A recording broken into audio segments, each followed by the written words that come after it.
प्रायोजक करता है कमला पसंद अनोखा स्वाद। नमस्कार, मैं दुर्गेंद्र चौहान हूं। आप देख रहे हैं के न्यूज़। कभी ब्राह्मणों और बनियों की पार्टी कहे जाने वाली भारतीय जनता पार्टी अब उत्तर प्रदेश में ब्राह्मण नेता उधार लेकर काम चला रही है।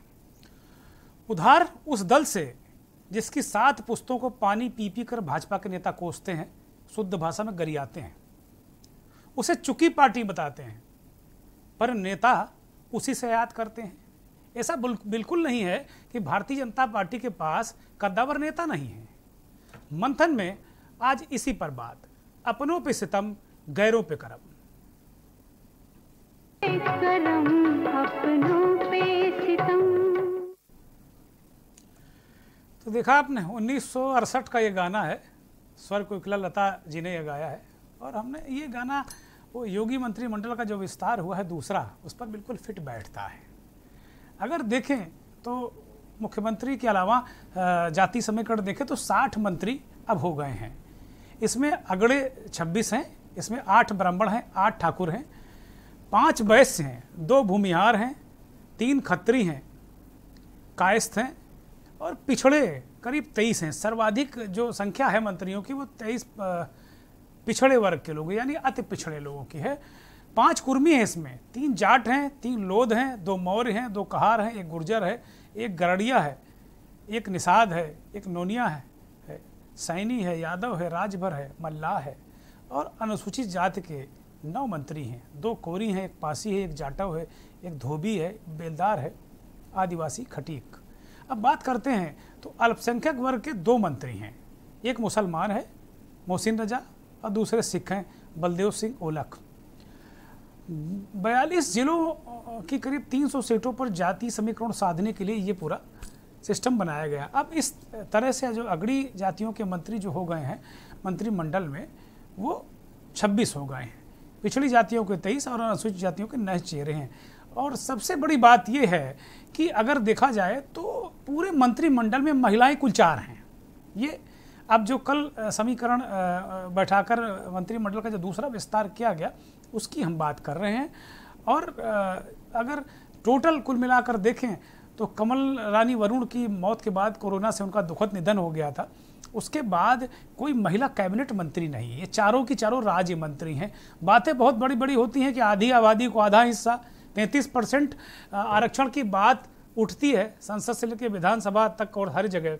और मौजूदा जो सत्ताधारी भारतीय जनता पार्टी है उसके नेता इस बात को मंचों पर कहते थकते नहीं हैं कि भाई आप 33% की मांग करती, हमने तो पंचायत चुनाव में लगभग 50% महिलाएं जीत कर आई, हमने ऐसा करिश्मा किया है कि महिलाएं 50% जीत कर आई हैं। खैर ये बात हो गई मंत्रिमंडल के जो गठन है उसके समीकरण की, जाति समर जो समीकरण है उसको कैसे साधने की कोशिश की है भारतीय जनता पार्टी है। लेकिन हमारा सवाल वही है जिस पर जो हमारा आज मुख्य मुद्दा है, जो महत्वपूर्ण मुद्दा है हमारे मंथन का, जिसको या मंथन का मुखड़ा कहिए, जो लेकर हम आए हैं आपके पास कि अपनों पे सितम और गैरों पे करम। तो ये गैर कौन है? याद कीजिए 90 का वो दशक जब उत्तर प्रदेश में भाजपा सत्ता की तरफ कदम बढ़ा रही थी। डॉक्टर मुरली मनोहर जोशी, कलराज मिश्र, केसरीनाथ त्रिपाठी जैसे दिग्गज ब्राह्मण नेताओं के बीच एक ऐसे ब्राह्मण नेता का उदय हुआ जिसके तेवर और कलेवर ही अलग थे। ब्रह्मदत्त द्विवेदी, फर्रुखाबाद से आने वाले ब्रह्मदत्त द्विवेदी एक ऐसा युवा ब्राह्मण चेहरा थे कि बहुत सारी लोगों की आंखों में वो खटकने लगे। और देखते ही देखते उन्होंने जो ब्राह्मणों की राजनीति थी पूरे उत्तर प्रदेश की, जो ये नेता कलराज मिश्र, केसरीनाथ त्रिपाठी, डॉक्टर मुरली मनोहर जोशी नहीं कर पाए थे, ब्रह्मदत्त द्विवेदी ने ब्राह्मणों की राजनीति, कहा जाता है अलग अलग दावे हैं, कोई 14% कहता है, कोई 15% करता है, कई ब्राह्मण नेता 18% का दावा कर देते हैं। लेकिन उत्तर प्रदेश में 8 से 10% ब्राह्मण है। अगड़ी जातियाँ करीब 25% हैं, उनमें ब्राह्मणों का बहुत बड़ा हिस्सा है। तो ये माना जाता है जो ये 10% या 8% जो भी ब्राह्मणों का एक स्लाइस है उस पर आप देखें तो ब्रह्मदत्त द्विवेदी ने जिस तरीके से अपना एक ऐसा तिलिस्म फैलाया था कि उत्तर प्रदेश का सारा ब्राह्मण, लगभग ये कह सकते हैं हम पूरी मजबूती के साथ में कि सारा ब्राह्मण एक वक्त ब्रह्मदत्त द्विवेदी को ही अपना नेता मानता था। ये बहुत बड़ी बात थी। और एक समय वो मुख्यमंत्री के दावेदार हो गए थे। कल्याण सिंह को अपनी, अब दुनिया में नहीं कल्याण सिंह जी, लेकिन कल्याण सिंह को अपनी कुर्सी का खतरा नजर आने लगा था। लेकिन 10 फरवरी 1997 को बसंत पंचमी का दिन था। घर के पास ही वो एक तिलक समारोह में, फरक्काबाद के रहने वाले थे, फरक्काबाद की घटना है। उस तिलक समारोह में गए और शार्प शूटरों ने ब्रह्मदत्त द्विवेदी की हत्या कर दी। इसके बाद लंबे समय तक भारतीय जनता पार्टी को ब्रह्मदत्त द्विवेदी जैसा तेवरदार नेता नहीं मिला। लेकिन 2005 के बाद एक वैसे ही नेता का उदय हुआ, डॉक्टर लक्ष्मीकांत वाजपेयी।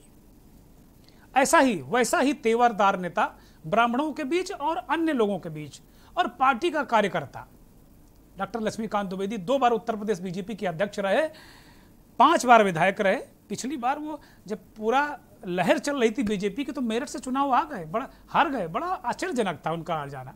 तमाम तरीके की बातें उनकी हार को लेकर कही जाती हैं, लेकिन ब्रह्मदत्त द्विवेदी, सवाल उठता है, फिर हम आपको याद दिलाते हैं कि जो अपनों पे सितम और गैरों पे करम, ब्रह्मदत्त द्विवेदी के बाद एक ऐसा ताकतवर तेवर वाला नेता जिसने, जब भारतीय जनता पार्टी का लोग झंडा उठाने को तैयार नहीं थे उत्तर प्रदेश में, तो ये वो शख्स थे।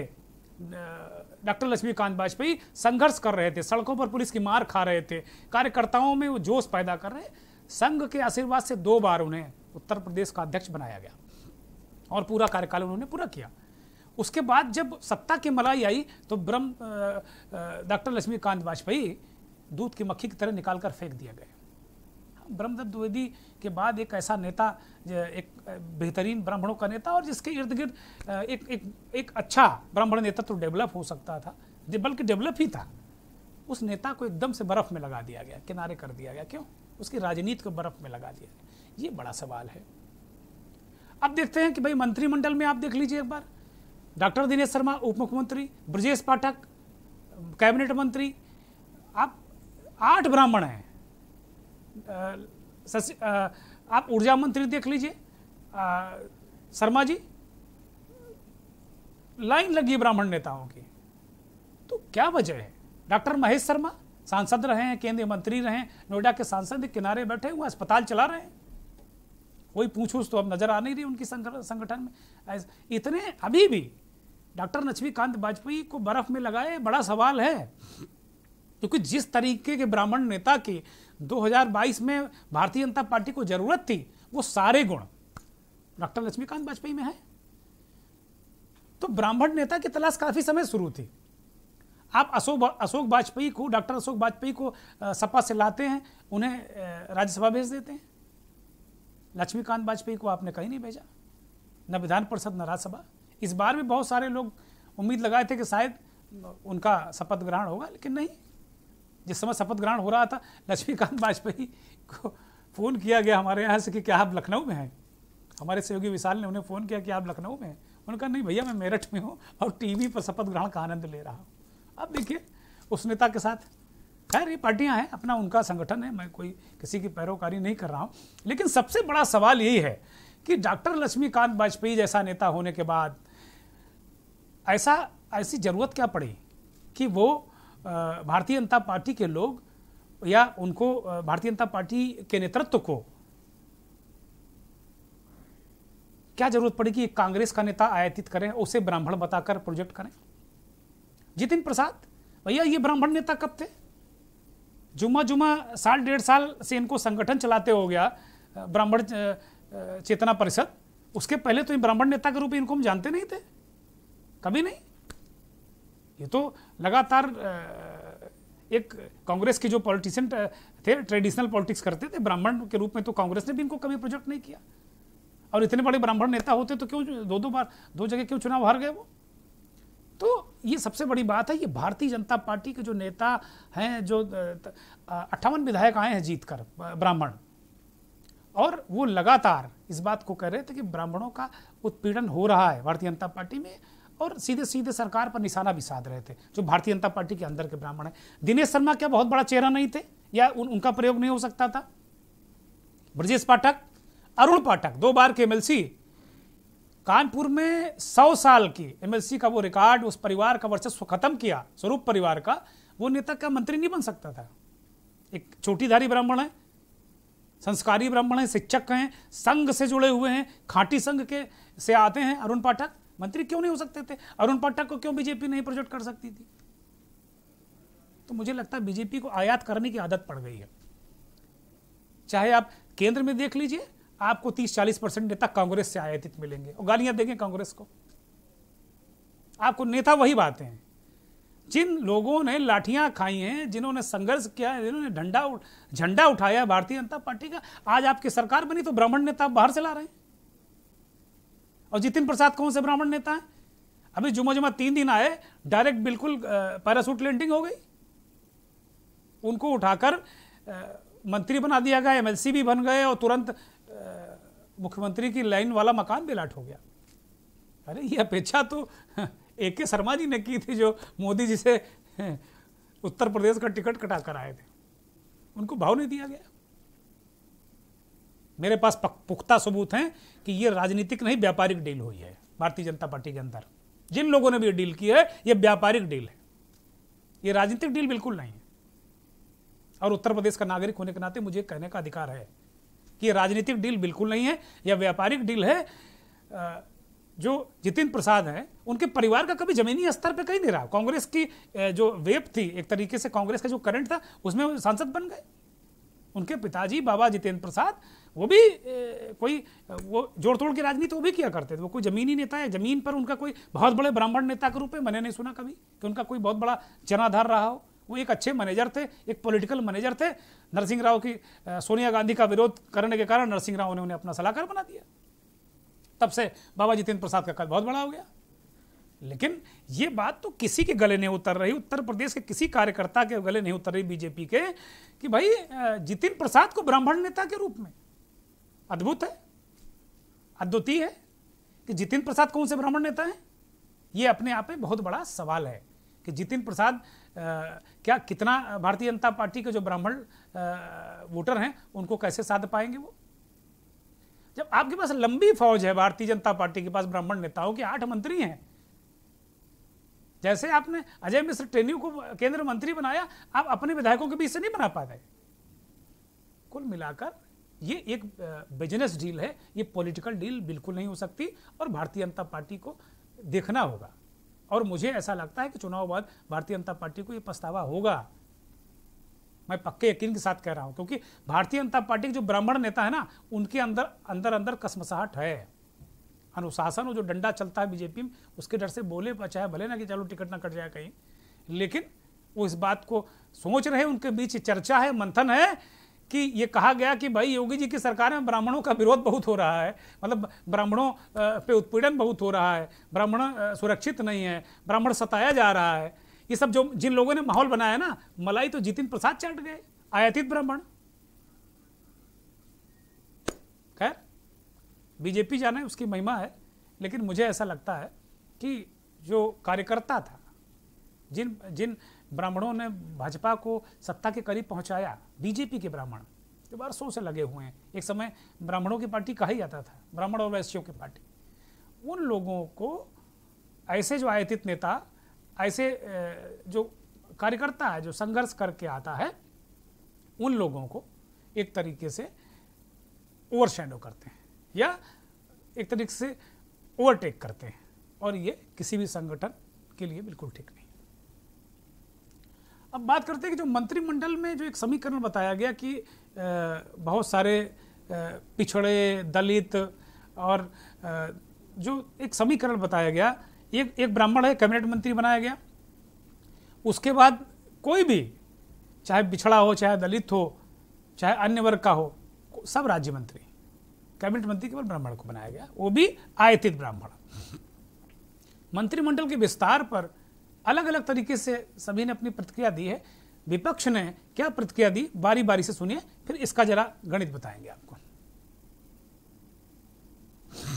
जनगणना ये कर नहीं सकते, आरक्षण दे नहीं रहे, नौकरियां है नहीं, रोजगार है नहीं, बड़े काम कर नहीं रहे, चीजें बेच रहे हैं, जिससे क्या उम्मीद करोगे। और कहते दमदार सरकार है, दमदार सरकार है। हम इनसे जानना चाहते हैं, जो दुमदार हैं, जो खेत खाए जा रहे हैं, खेत बर्बाद कर दे रहे हैं, उन दुमदारों को कब हटाओगे। अरे दमदार लोग, दुमदार को तो हटाओ। अखिलेश यादव, हमारा सेगमेंट जो 2 है ना, सेगमेंट 2 मंथन का, वो यही था कि दमदार हैं तो दुमदार क्यों, फिर इस सवाल क्या अखिलेश यादव ने, जब आप दमदार हैं इतने तो फिर दुमदार क्यों खेतों में नजर आ रहे हैं? वो बात कर रहे हैं अन्ना और आवारा पशुओं की। कह रहे भाई आपकी सरकार इतनी दमदार है तो किसानों का खेत खाए जा रहे हैं, इनको इनसे बचाइए दुमदारों से। तो ये फिर वही सवाल उठाया कि भाई पिछड़ों की जनगणना आप करा नहीं रहे हो, सुविधाएं दे नहीं रहे हो, चुनाव से 4 महीने पहले आपने मंत्री बना दिए। तो ये जो मसला है ना कि ये अब दमदार कौन है दुमदार कौन है सबको पता है, लेकिन दुमदार की बात अखिलेश यादव कर रहे हैं और कह रहे हैं ना कि तमाम विज्ञापन सरकार के चलते हैं कि काम दमदार, तो उसी पर हमला किया है। अब जरा कांग्रेस, आम आदमी पार्टी और मायावती का जो रिएक्शन आया वो भी सुनिए आप। ये मायावती का ट्वीट है, उन्होंने कहा कि भाई इससे कुछ होने वाला नहीं है और मंत्रिमंडल में तमाम तरीके की मायावती ने खामियां तरह तरह की गिना दी। वो बहन जी हैं, उनका ट्विटर जो भी चलाता है बहुत लेट रिस्पांस करता है। जब सारे लोग बाइट दे दिए, सब रिएक्शन उक्शन आ गए, तो बहन जी का ट्वीट आया। तो ठीक है, बसपा की अपनी राजनीति करने का स्टाइल है। अब जरा दीपक सिंह को सुनिए, कांग्रेस के नेता है, एमएलसी हैं। जनता पार्टी संजय सिंह मंडल विस्तार ठीक उस तरह से जैसे किसी कंपनी की खटारा बस बंद हो चुकी हो, उसे दूसरी कंपनी के कल पुर्जों को लाकर स्टार्ट करने की कोशिश की गई हो सकता है इनकी बस आज स्टार्ट हो जाए, लेकिन उत्तर प्रदेश की सरकार ने उत्तर प्रदेश की सड़कों को इतना खस्ता हाल कर दिया है। भारतीय जनता पार्टी इस मंत्रिमंडल विस्तार के बाद दावा कर रही है कि दलितों को सम्मान दे दिया, पिछड़ों को सम्मान दे दिया, अति पिछड़ों को सम्मान दे दिया, आदिवासियों को सम्मान दे दिया। 4.5 साल तक, 4 साल 7, 8, 9 महीने तक सारे गुनाह और पाप भारतीय जनता पार्टी करेगी। उनकी सरकार के बड़े बड़े नेता करेंगे। आदित्यनाथ जी के नेतृत्व में तमाम भ्रष्टाचार और गुंडागर्दी की घटनाएं होंगी, दलितों पिछड़ों पे अत्याचार होगा और 3 महीने के लिए संविदा मंत्रिमंडल विस्तार में दलित और पिछड़े याद आ रहे हैं। भारतीय जनता पार्टी इस मंत्रिमंडल विस्तार के बाद दावा कर रही। अब देखिए, दीपक सिंह खटारा बस कह रहे हैं, संजय सिंह कह रहे हैं ये तो कॉन्ट्रेक्चुअल मंत्री हैं, 3-3 महीना का कॉन्ट्रैक्ट हुआ है, उसके बाद कुछ नहीं है। अखिलेश यादव कह रहे हैं भाई बजट ही नहीं है, ये करेंगे क्या? ये अपना बत्ती ले, अब तो बत्ती भी नहीं लगती शायद, पता नहीं लगती कि नहीं लगती, लेकिन एक सुप्रीम कोर्ट में याचिका दायर हुई थी बत्ती लगाने को लेकर, तब रोक लग गई थी कि बत्ती लग रही कि नहीं लग रही। लेकिन इसको लेकर तमाम बार ये चीज़ें कही गई हैं। अब एक अपने अपने तरीके से अपना अपना एक बताने का एक तरीका है कि भाई अखिलेश यादव ने अपने तरीके से जो मंत्रिमंडल उस पर हमला किया, लेकिन कहीं ना कहीं विपक्ष को हमें लग रहा है कि थोड़ा थोड़ा कष्ट जरूर हो रहा है, क्योंकि जो जाति समीकरण साध रहे हैं ना बीजेपी के इलेक्शन मैनेजर, उससे थोड़ा सा दिक्कत तो है विपक्ष को, लेकिन विपक्ष का अपना एक स्टाइल है और उस तरीके से सारी चीज़ें वो कर रहे हैं। अब देखिए, इशारा हो रहा है एक ब्रेक का, ब्रेक के लिए रुकते हैं, जल्दी लौटते हैं।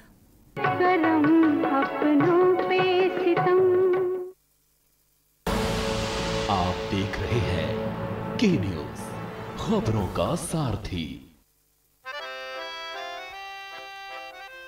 डैडी को पसंद क्लासिकल गाना और बेटा यमला पगला दीवाना, दोनों के अलग है रंग पर दोनों का एक अनोखा स्वाद।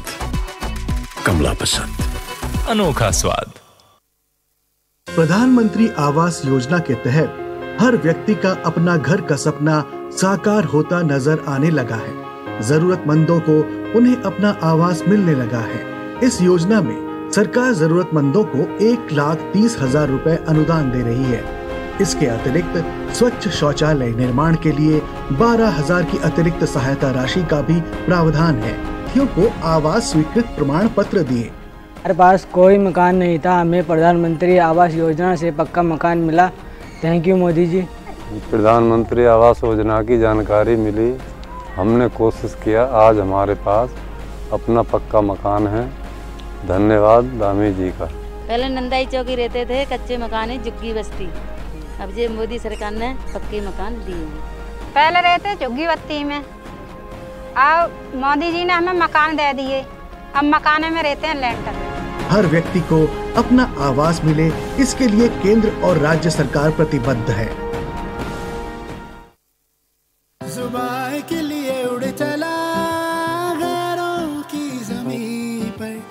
खुशबू अपनेपन की ढूंढता। दूर कितना भी जा, इस जुबान से दूर ना जा पाओगे। विमल, बोलो जुबान केसरी। आप देख रहे हैं के न्यूज, खबरों का सारथी। आज पूरे भारत में किसानों ने आंदोलन किया। कर तो रहे हैं वो लोग करीब लगभग 11 महीने से कुछ ज़्यादा दिन हो गए हैं किसान, लेकिन उनकी बात कोई सुन नहीं रहा। और सिर्फ वो कह रहे हैं कि भैया 3 कानून है वापस ले लो, एमएसपी की गारंटी दे दो। 11 महीने से कुछ लगभग 11 महीने कुछ दिन हो गए हैं आज, लेकिन वो लगातार आंदोलन कर रहे हैं, धरना कर रहे हैं, प्रदर्शन कर रहे हैं, कोई उनकी सुन नहीं रहा। आज ये आंदोलन बड़े दिनों बाद हमने ये देखा कि जो धरना प्रदर्शन ये बंद होता था ना, पहले के भी कई बंद हुए लेकिन एक पॉकेट में सीमित रहते थे, लेकिन आज ये बंद पश्चिमी उत्तर प्रदेश में बहुत ज़बरदस्त दिखा। ज़बरदस्त मुजफ्फरनगर, शामली हाईवे रोक लिए, एक्सप्रेस वे रोक लिए, ट्रेनें रोक ली, और एक तरीके से पूरा उत्तर प्रदेश, पंजाब, हरियाणा ये पूरा एक तरीके से दिखा, ज़बरदस्त दिखा। और किसान शांतिपूर्वक तरीके से जूझता नजर आया। हालांकि हमारे साथियों ने, पत्रकार साथियों की बात कर रहे हैं, उन्होंने तरह तरह के इसमें नुक्स निकाल दिए आंदोलन में। खैर, सबका अपना अपना नज़रिया है। किसी ने कहा कि भाई मरीजों को बहुत दिक्कत हो गई, किसी ने कहा भाई ट्रैफिक दिक्कत हो गई, तमाम बातें बड़ी बड़ी की। और किसानों पे पूरा ऐसा लग रहा था कि विलेन है किसान, पूरे देश का सबसे खराब आदमी किसान ही है। अगर आप टीवी चैनल देख लेते, अगर वेबसाइटों को आप देख लेते या यूट्यूब चैनलों को देख लेते, तो आपको लगता है किसान से खराब तो कोई है ही नहीं इस दुनिया में। भारत में तो कम से कम नहीं है भाई, गजब है। अरे भाई ये मत भूलो कि अगर किसान नहीं अन्न उपजाएगा तो भूखों मर जाओगे। ये किसान है, अन्नदाता, इसको मैं यूं नहीं कहते। जब ब्यूरोक्रेसी और सरकारों के नाकारापन से जब पानी भरता है, उसमें जाम लगता है, तब किसी की हिम्मत नहीं पड़ती कहने की। जब मक्कार सिस्टम एक 5 साल की बच्ची को निगल जाता है, वो बच्ची मैन होल में गिरकर मर जाती है, तब शायद लोगों को लगता ही नहीं कि यह खबर है। किसान ने अपनी बात कही, जाम लग गया, किसान ने अपनी बात कही, ठीक है, एम्बुलेंस पसी तो निकाला उन्होंने, निकल जाना चाहिए था, एम्बुलेंस को रास्ता देना जाना चाहिए, लेकिन नहीं। किसानों के प्रति नजरिया न सरकारों का ठीक है, न मीडिया का ठीक है। अब चूंकि आज किसानों का आंदोलन था, पश्चिमी उत्तर प्रदेश में बीजेपी को लग रहा है बड़ा डेंट होने वाला है वहां पर, इसलिए अगर किसान आंदोलन चल रहा हो और उत्तर प्रदेश के गन्ना मंत्री सुरेश राणा जी अगर ना आए टीवी में प्रेस कॉन्फ्रेंस करने के लिए, हो नहीं सकता। राणा साहब आए और उन्होंने प्रेस कॉन्फ्रेंस की लखनऊ में। सुनिए क्या क्या बातें कही हैं, याद दिलाया कि भाई किसानों के लिए हमने क्या कर दिया। कोरोना काल में जहां महाराष्ट्र की चीनी मिलें बंद हुई, जहां राजस्थान की चीनी मिलें बंद हुई, जहां पंजाब की चीनी मिलें बंद हुई, उत्तर प्रदेश में योगी आदित्यनाथ जी के कुशल प्रबंधन ने कोरोना काल में एक भी चीनी मिल को बंद नहीं होने दिया, एक भी चीनी मिल को।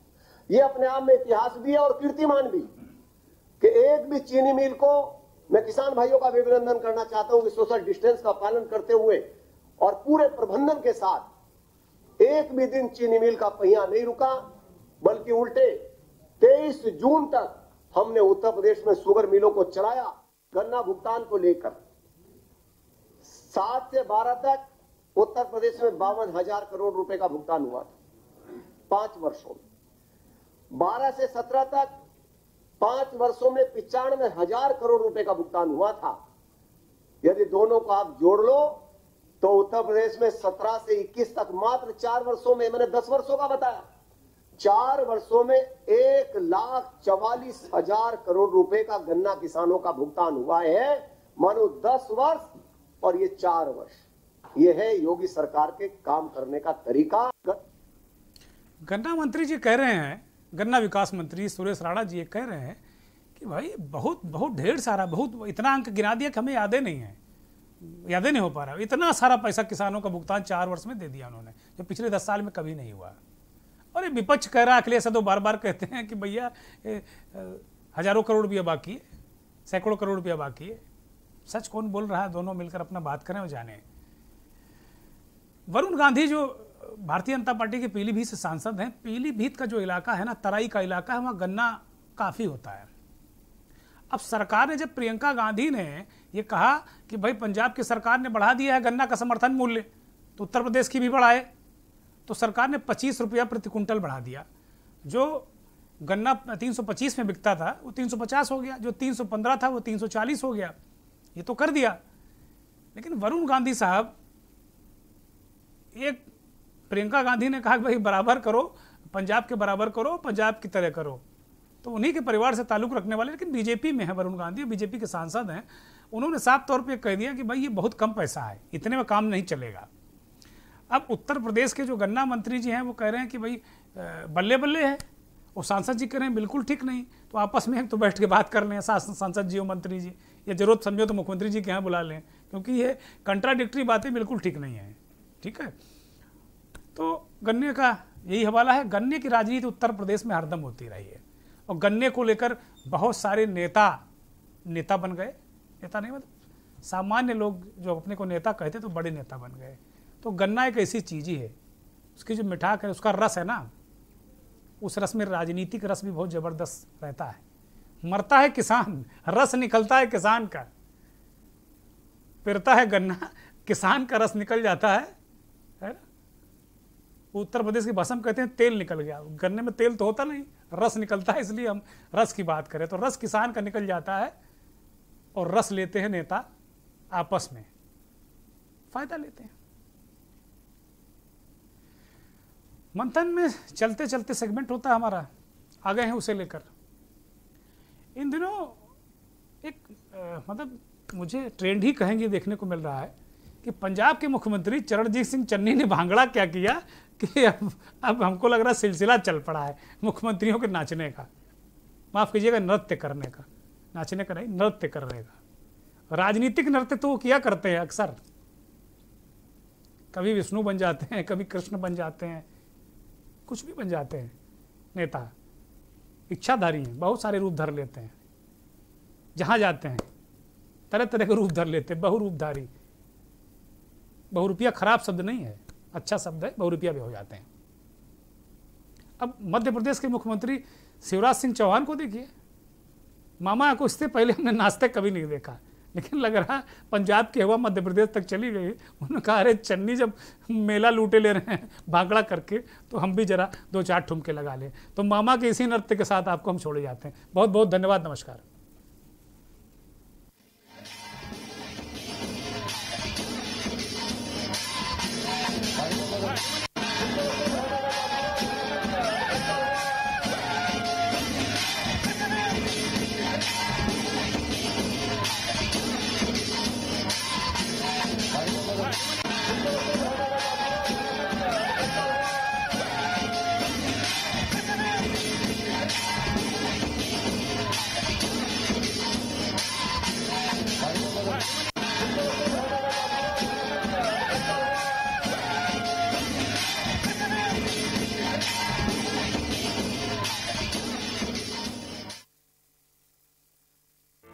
इस कार्यक्रम के प्रायोजक करता है कमला पसंद, अनोखा स्वाद।